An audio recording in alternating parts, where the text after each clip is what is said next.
And so, by a backhanded, upside-down argument, was predicted that there is in carbon a level at 7.82 million volts, and then experiments in the laboratory with carbon show indeed that there is. And therefore, the existence in the world of all these other elements is very closely related to the fact that there is this particular level in carbon. But the position of this particular level in carbon seems to us, after knowing the physical laws, to be a very complicated accident of 12 complicated particles interacting.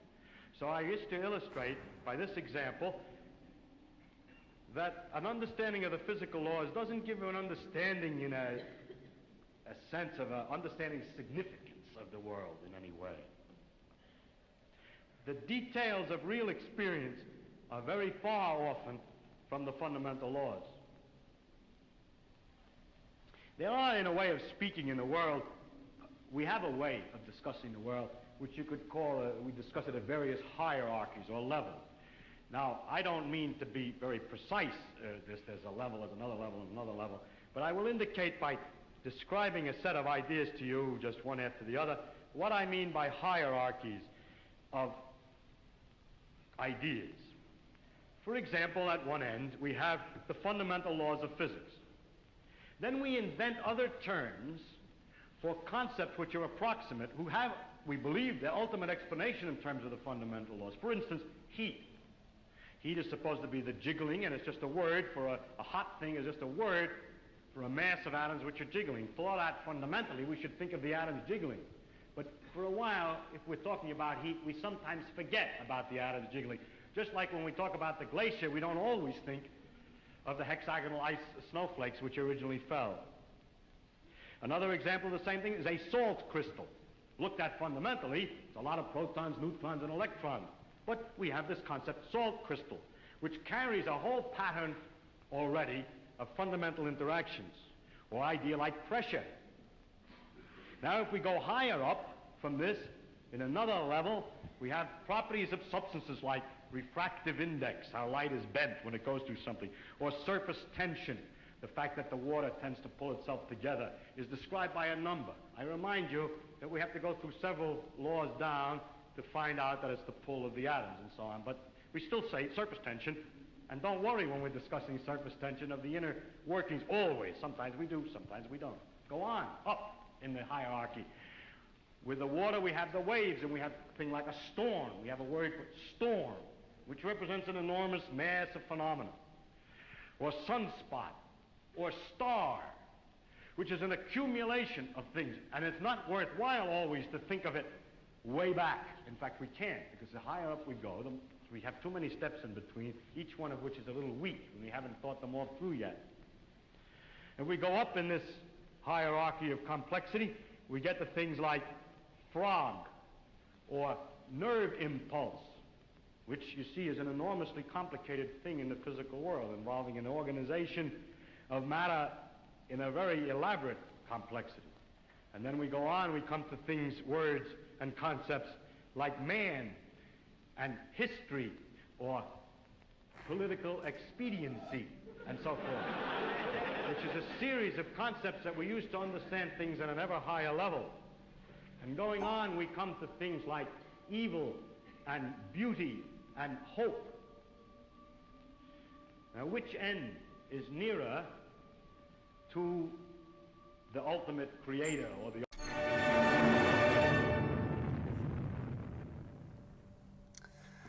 Well, that's no better a solution than any of the others, is it?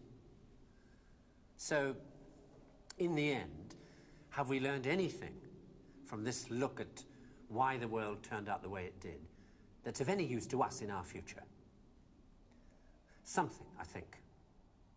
That the key to why things change is the key to everything. How easy is it for knowledge to spread? And that in the past, the people who made change happen were the people who had that knowledge, whether they were craftsmen or kings. Today, the people who make things change, the people who have that knowledge, are the scientists and the technologists who are the true driving force of humanity. And before you say, what about the Beethovens and the Michelangelos? Let me suggest something with which you may disagree violently. That at best, the products of human emotion, art, philosophy, politics, music, literature, are interpretations of the world that tell you more about the guy who's talking than about the world he's talking about. Second-hand views of the world, made third-hand by your interpretation of them. Things like that, as opposed to this. Know what it is? It's a bunch of amino acids, the stuff that goes to build up a worm or a geranium or you. This stuff's easier to take, isn't it? Understandable. Got people in it. This, scientific knowledge, is hard to take because it removes the reassuring crutches of opinion, ideology, and leaves only what is demonstrably true about the world. And the reason why so many people may be thinking about throwing away those crutches is because, thanks to science and technology, they have begun to know that they don't know so much, and that if they are to have more say in what happens to their lives, more freedom to develop their abilities to the full, they have to be helped towards that knowledge that they know exists and that they don't possess. And by help towards that knowledge, I don't mean give everybody a computer and say, help yourself. Where would you even start?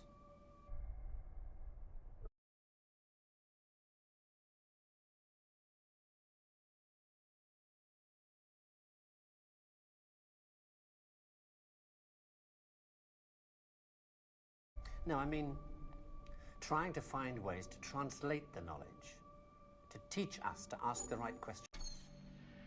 And so, by a backhanded, upside-down argument, was predicted that there is in carbon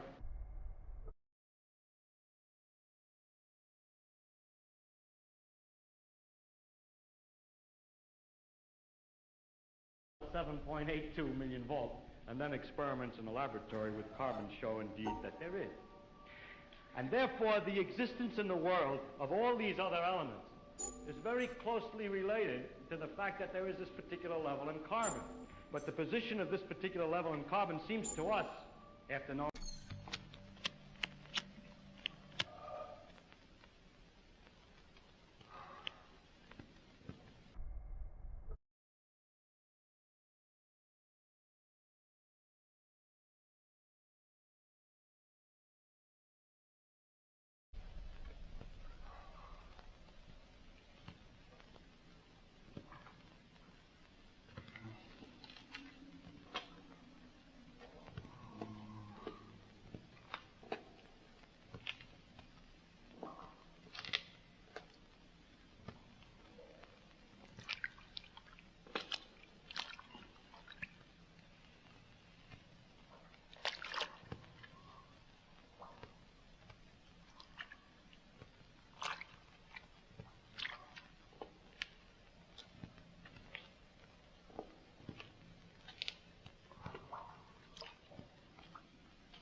How many of you here have personally witnessed a total eclipse of the sun? To stand one day in the shadow of the moon is one of my humble goals in life. The closest I ever came was over 30 years ago. On February 26, 1979, a solar eclipse passed directly over the city of Portland. I bought my bus tickets and found a place to stay, but in the end, I couldn't get the time off work. Well, anyone who lives in Portland can tell you that the chances of catching the sun in February are pretty slim. And sure enough, the skies over the city that day were completely overcast. I wouldn't have seen a thing. That work I couldn't get out of was my first job out of college. A sales clerk at an old Radio Shack store in beautiful downtown Worcester, Massachusetts. On my very first day behind the counter, a delivery truck pulled up to the front of the store. They carried in a big carton upon which was printed the legend TRS-80. It was our floor sample of the world's first mass-market microcomputer. The TRS-80 Model 1 had a Z80 processor clocked at 1.7 MHz, 4,096 bytes of memory, and a 64-character black and white text display. The only storage was a cassette recorder. All this could be yours for the low, low price of $599. The store I was working in had seen better days. At one time, it had been near the center of a thriving commercial district. But like so many other New England cities, the advent of shopping malls had, by the early 70s, turned it into a ghost town. Worcester's solution to this problem was decisive, to say the least. The city's elders apparently decided that if they couldn't beat them, they would join them. And so, several square blocks at the heart of the city were bulldozed into oblivion, destroying dozens of family businesses, including the site of a pharmacy once operated by my great-grandfather. In their place was erected a vast 3-level shopping complex with cinemas and a food court. When the dust settled, only a few forlorn blocks of the old Worcester remained standing. My Radio Shack store was in one of those blocks.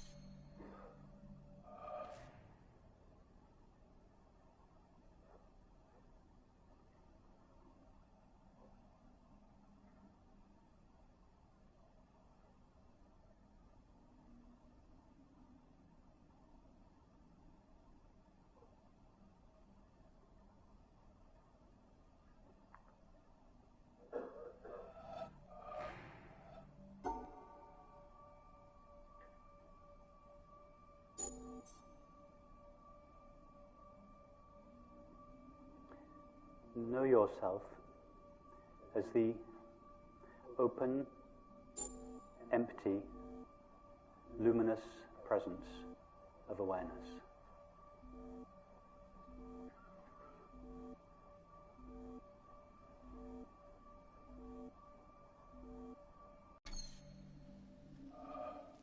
So it's absolutely simple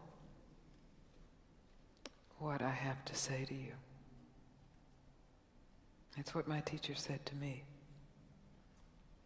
And I'm still deeply discovering the reverberation of that. And it's simply stop looking for what you want. Not cynically stop looking for what you want. Stop looking for what you want in resignation and cynicism and closing down.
The most beautiful experience we can have is the mysterious. It is the fundamental emotion that stands at the cradle of true art and true science. Whoever does not know it and can no longer wonder, no longer marvel, is as good as dead and his eyes are dimmed. It was the experience of mystery, even if mixed with fear, that engendered religion. A knowledge of the existence of something we cannot penetrate, our perceptions of the profoundest reason and the most radiant beauty, which only in their most primitive forms are accessible to our minds. It is this knowledge and this emotion that constitute true religiosity. In this sense, and in this alone, I am a deeply religious man. I cannot conceive of a God who rewards and punishes his creatures, or has a will of the kind that we experience in ourselves. Neither can I, nor would I, want to conceive of an individual that survives his physical death. Let feeble souls, from fear or absurd egoism, cherish such thoughts. I am satisfied with the mystery of the eternity of life, and with the awareness and a glimpse of the marvelous structure of the existing world, together with the devoted striving to comprehend a portion, be it ever so tiny, of the reason that manifests itself in nature. Albert Einstein, 1931.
Up there, you go around every hour and a half, time after time after time. You wake up usually in the mornings, and just the way that the track of your orbits go, you wake up over the Mideast, over North Africa. As you eat breakfast, you look out the window as you're going past, and there's the Mediterranean area, and Greece, and Rome, and North Africa, and the Sinai, the whole area. And you realize that in one glance, that what you're seeing is what was the whole history of man for years, the cradle of civilization. And you go around down across North Africa and out over the Indian Ocean and look up at that great subcontinent of India, pointed down toward you as you go past it. And Ceylon off to the side, Burma, Southeast Asia, out over the Philippines, and up across that monstrous Pacific Ocean. Vast body of water. You've never realized how big that is before. And you finally come up across the coast of California and look for those friendly things. Los Angeles and Phoenix, and on across El Paso. And there's Houston. There's home. And you look, and sure enough, there's the Astrodome. And you identify with that, you know? It's an attachment. And down across New Orleans, and then looking down to the south, and there's the whole peninsula of Florida laid out. And all the hundreds of hours you spent flying across that route, down in the atmosphere, all that is friendly again. And you go out across the Atlantic Ocean and back across Africa. And you do it again, and again, and again. And that identity, that you identify with Houston, and then you identify with Los Angeles, and Phoenix, and New Orleans, and everything. And the next thing you recognize in yourself is you're identifying with North Africa. You look forward to that. You anticipate it. And there it is. That whole process begins to shift of what it is you identify with. When you go around it in an hour and a half, you begin to recognize that your identity is with that whole thing, and that makes a change. You look down there, and you can't imagine how many borders and boundaries you crossed again and again and again. And you don't even see them. At that wake-up scene, the Mid-East, you know there are hundreds of people killing each other over some imaginary line that you can't see. From where you see it, the thing is a whole, and it's so beautiful. And you wish you could take one from each side in hand and say, look at it from this perspective. Look at that. What's important? And so a little later on, your friend, again those same neighbors, another astronaut, the person next to you goes out to the moon.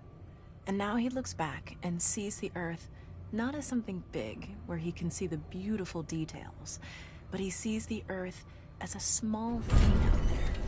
And now that contrast between that bright blue and white Christmas tree ornament and that black sky, that infinite universe, really comes through. The size of it, the significance of it, it becomes both things. It becomes so small and so fragile, and such a precious little spot in that universe that you can block it out with your thumb. And you realize that on that small spot, that little blue and white thing is everything that means anything to you. All of history and music and poetry and art and war and death and birth and love, tears, joy, games, all of it is on that little spot out there that you can cover with your thumb. And you realize that that perspective, that you've changed, that there's something new there. That relationship is no longer what it was. And then you look back on the time when you were outside on that EVA and those few moments that you had the time because the camera malfunctioned, that you had the time to think about what was happening. And you recall staring out there at the spectacle that went before your eyes. Because now, you're no longer inside something with a window looking out at a picture. But now you're out there, and what you've got around your head is a goldfish bowl, and there are no limits here. There are no frames. There are no boundaries. You're really out there, over it, floating, going 25,000 miles per hour, ripping through space, a vacuum, and there's not a sound. There's a silence, the depth of which you've never experienced before. And that silence contrasts so markedly with the scenery and the speed with which you know you're going. That contrast, the mix of those two things, really comes through. And you think about what you're experiencing and why. Do you deserve this? This fantastic experience? Have you earned this in some way? Are you separated out to be touched by God to have some special experience here that other men cannot have? You know the answer to that is no. There's nothing that you've done that deserves that earned that. It's not a special thing for you. You know very well at that moment, and it comes through to you so powerfully that you're the sensing element for man. You look down and see the surface of that globe that you've lived on all this time, and you know all those people down there. They are like you. They are you. And somehow you represent them when you are up there. A sensing element, that point out on the end, and that's a humbling feeling. It's a feeling that says you have a responsibility. It's not for yourself. The eye that doesn't see does not do justice to the body. That's why it's there. That's why you're out there. And somehow you recognize that you're a piece of this total life. You're out on that forefront and you have to bring that back somehow. And that becomes a rather special responsibility. It tells you something about your relationship with this thing we call life. And when you come back, there's a difference in that world now. There's a difference in that relationship between you and that planet, and you and all those other forms of life on that planet, because you've had that kind of experience. It's a difference, and it's so precious. And all through this, I've used the word you because it's not me. It's not Dave Scott. It's not Dick Gordon, Pete Conrad, John Glenn. It's you. It's us. It's we. It's life. It's had that experience. And it's not just my problem to integrate. It's not my challenge to integrate, my joy to integrate. It's yours. It's everybody's. Russell Schweikart, 1975.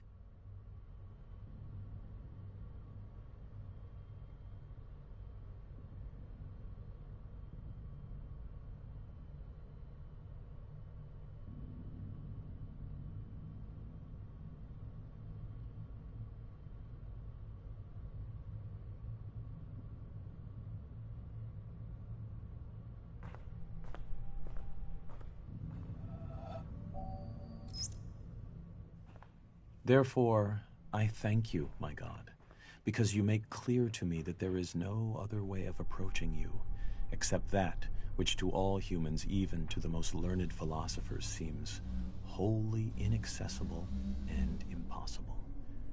For you have shown me that you cannot be seen elsewhere than where impossibility confronts and obstructs me.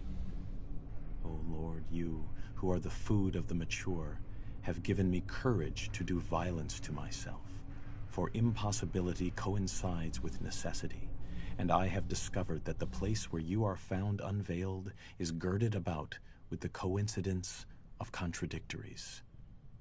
This is the wall of paradise, and it is there in paradise that you reside. The wall's gate is guarded by the highest spirit of reason, and unless it is overpowered, the way in will not lie open. Thus, it is on the other side of the coincidence of contradictories that you will be able to be seen, and nowhere on this side. If, therefore, impossibility is necessity in your sight, O Lord, there is nothing which your sight does not see. Nicholas of Cusa, 1453.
Two major schools of Zen exist in Japan, the Rinzai and the Soto. Both have the same goal of seeing the world unmediated, but their approaches are different. In the Soto school, the emphasis is on quiet contemplation in a seated position without a particular focus for thought. The method in the Rinzai school, however, is to put the intellect to work on problems that have no logical resolution, Such problems are known as koans, from the Chinese keng'an, meaning public announcement. Some are mere questions. For example, when your mind is not dwelling on the dualism of good and evil, what is your original face before you were born? Others are set in a question and answer form, like, what is the Buddha? Answer, 3 pounds of flax, or the cypress tree in the courtyard, to name but 2 of the classic responses. According to tradition, there are 1,700 such conundrums in the Zen repertoire, and their common aim is to induce a kind of intellectual catastrophe, a sudden jump which lifts the individual out of the domain of words and reason into a direct, non-mediated experience known as satori. Zen differs from other meditative forms, including other schools of Buddhism, in that it does not start from where we are and gradually lead us to a clear view of the true way of the world. It is not a progressive system in this respect. The sole purpose of studying Zen is to have Zen experiences, sudden moments, like flashes of lightning, when the intellect is short-circuited and there is no longer a barrier between the experiencer and reality. David Darling, 1996.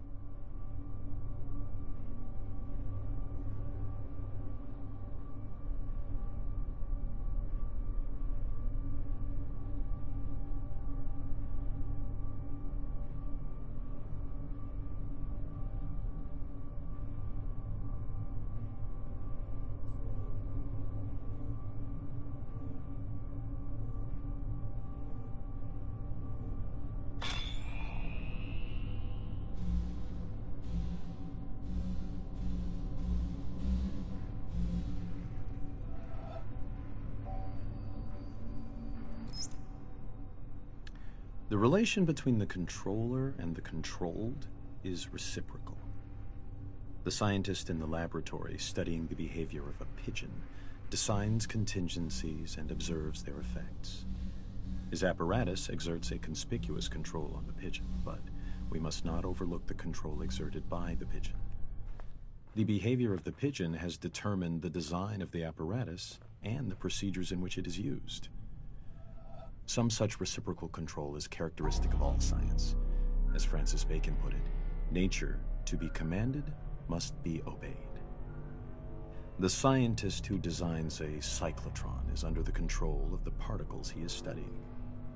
The behavior with which a parent controls his child, either aversively or through positive reinforcement, is shaped and maintained by the child's responses.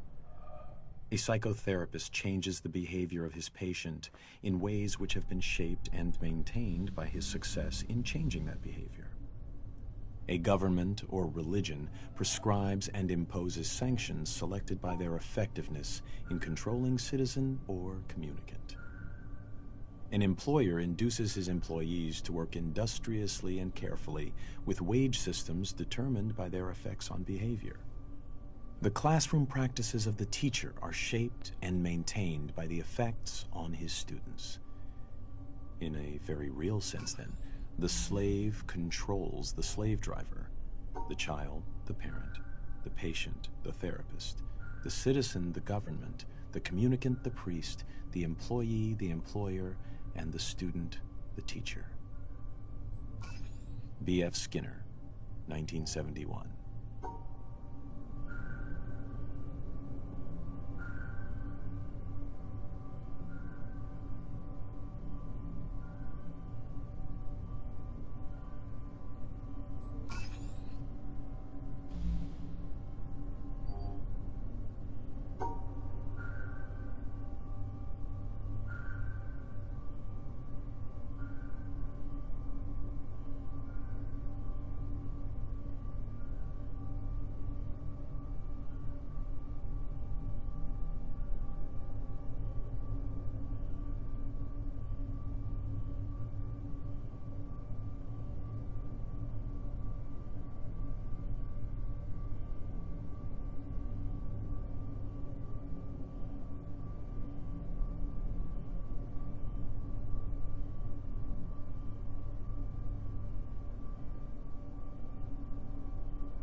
You see, a motif is this. He put his hands together, drew them apart, the 10 fingers open, then slowly, very slowly, brought them together again, clasped them, squeezed them tightly, meshing them. That's what one should try to achieve. If one hand is held too high or too low, it won't work.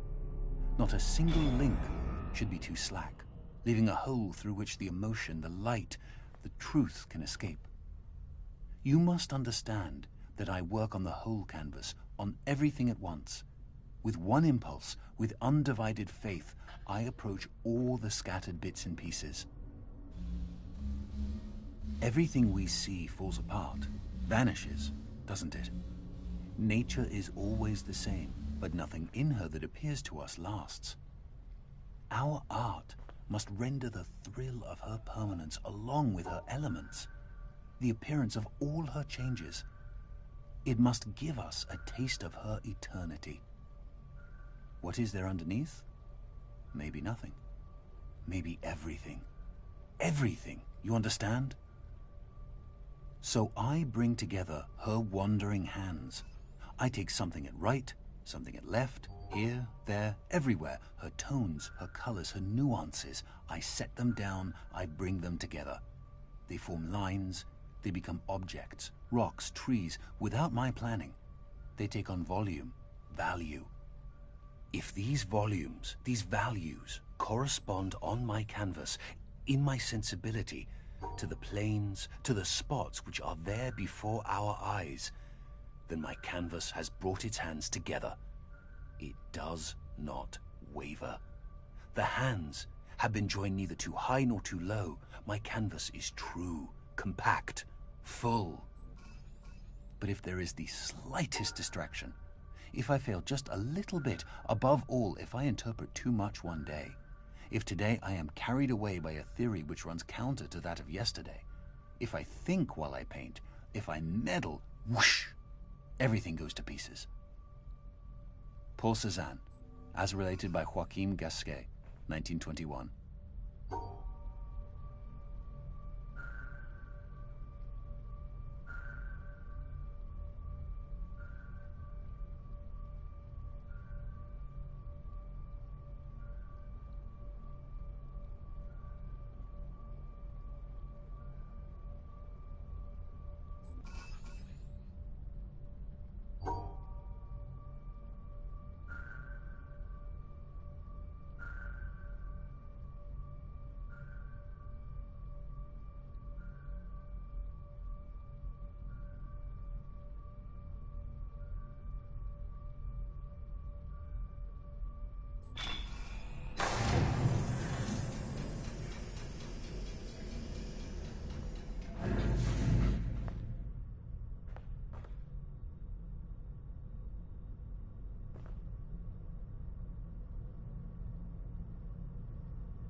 Looked at on the astronomical timescale, humanity is at the very beginning of its existence. A newborn babe, with all the unexplored potentialities of babyhood.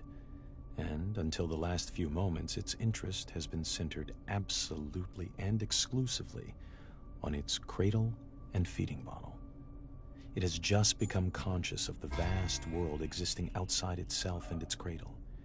It is learning to focus its eyes on distant objects, and its awakening brain is beginning to wonder, in a vague, dreamy way, what they are and what purpose they serve. Its interest in this external world is not much developed yet, so that the main part of its faculties is still engrossed with the cradle and feeding bottle, but a little corner of its brain is beginning to wonder. James Jeans, 1928.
In any case, our 3-days-old infant cannot be very confident of any interpretation it puts on a universe which it only discovered a minute or two ago. We have said it has 70 years of life before it, but in truth, its expectation of life would seem to be nearer to 70,000 years. It may be puzzled, distressed, and often irritated at the apparent meaninglessness and incomprehensibility of the world to which it has suddenly wakened up. But it is still very young. It might travel half the world over before finding another baby as young and inexperienced as itself. It has before it time enough and to spare in which it may understand everything. Sooner or later, the pieces of the puzzle must begin to fit together, although it may reasonably be doubted whether the whole picture can ever be comprehensible to one small and apparently quite insignificant part of the picture. James Jeans, 1928.